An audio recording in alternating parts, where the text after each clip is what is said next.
தமிழ்நாடு தெரியும். அதற்குள் நடுநாடு என்று இருந்தது தெரியுமா?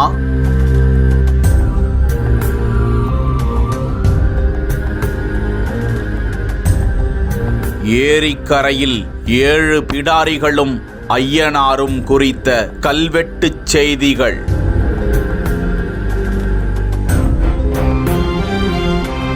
மருவி போன வானபிராட்டி பெயர் கள்ளக்குறிச்சியில் காணப்பட்டிருக்கும் 13ஆம் நூற்றாண்டைச் சேர்ந்த 2 கல்வெட்டுக்கள் கூறும் ஆச்சரிய தகவல்கள்.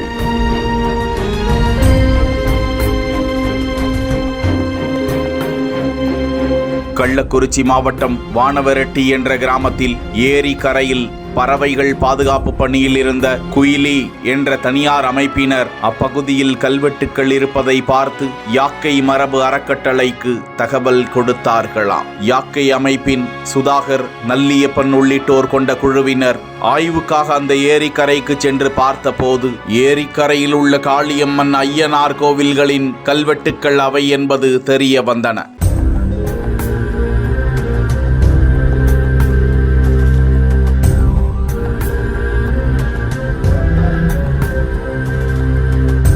அந்த கல்வெட்டுக்களை படித்து பார்த்தபோது பல சுவாரஸ்ய தகவல்களை அந்த யாக்கை அமைப்பினர் கூறியிருக்கிறார்கள். சேலம் மாவட்டத்தின் கிழக்கு பகுதி, பெரம்பலூர், கள்ளக்குறிச்சி, விழுப்புரம், திருவண்ணாமலை, கடலூர் மாவட்டங்களின் பெரும் பகுதிகளை நடுநாடு என்ற பெயரில் வானவ கோவரையர் என்ற சிற்றரச மரபினர் ஆண்டார்களாம். பிற்கால சோழர்களின் ஆட்சி காலத்திலும் தனித்தலைநகரம் அமைத்து ஆட்சி செய்யும் வகையில் நிர்வாக கட்டமைப்பினரை அவர்கள் கொண்டிருந்தார்களாம். இவர்களின் ஆட்சியில் பெருந்தெய்வ வழிபாடுடன் நாட்டார் தெய்வ வழிபாடும் சிறப்பாக இருந்ததாம். அவற்றை உறுதிப்படுத்தும் வகையில் 7 பிடாரி மற்றும் ஐயனார் கோவில்களுக்கு தானம் அளித்த செய்திகள் அந்த கல்வெட்டுக்களில் குறிக்கப்பட்டுள்ளன என்பதை சுட்டிக்காட்டியுள்ளனர். வானவரெட்டி காளி கோவிலுக்கு வெளியில் உள்ள கல்வெட்டு 3ஆம் குலோத்துங்கனின் 15ஆம் ஆட்சி ஆண்டில் வெட்டப்பட்டது.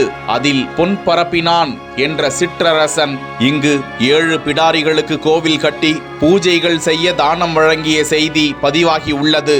மேலும் இவ்வூரை பற்றிய குறிப்பில் மிலாடாகிய ஜனநாத வளநாட்டு வடநரையூர் கூற்றத்து வானபிராட்டி என கூறப்பட்டுள்ளது. அதாவது வானபிராட்டி என்பதே தற்போது வானவரெட்டி என்று மருவி உள்ளது. கல்வெட்டின் கடைசி பகுதி சிதைந்துள்ளது. இதில் ஆண் ஒருவர் கைகூப்பியும் அருகில் பெண் ஒருவர் அல்லி மொட்டை ஏந்தியும் உள்ளனர். இவர்கள் பிடாரி கோவில்களை கட்டியவர்களாக இருக்கலாம். பொதுவாக பழங்காலத்தில் சப்த மாதர் எனும் பெயரில் வணங்கப்பட்ட பெண் தெய்வங்கள் 7 பிடாரிகள் என்ற பெயரில் இங்கு வணங்கப்பட்டு பின் காளி கோவிலாக மாறியுள்ளது.